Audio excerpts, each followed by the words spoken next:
İmam birinci safhada imam verseler, şimdi bak imam yok. Şimdi camiye git, imam yok camide. Bazen hiç kimse, bazı çocuklar gidip azan okuyor. Bazen hani rast gelen azan okuyor. Odur. Cemaatimiz var.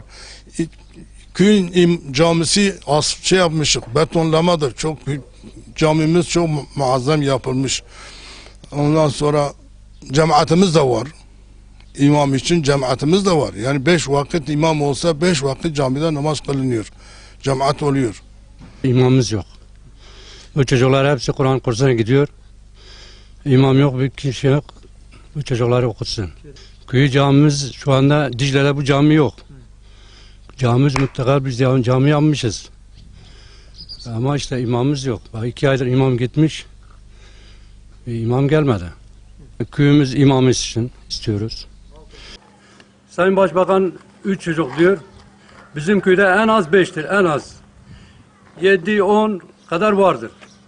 Ama bu çocukları yetiştiren kimse yok.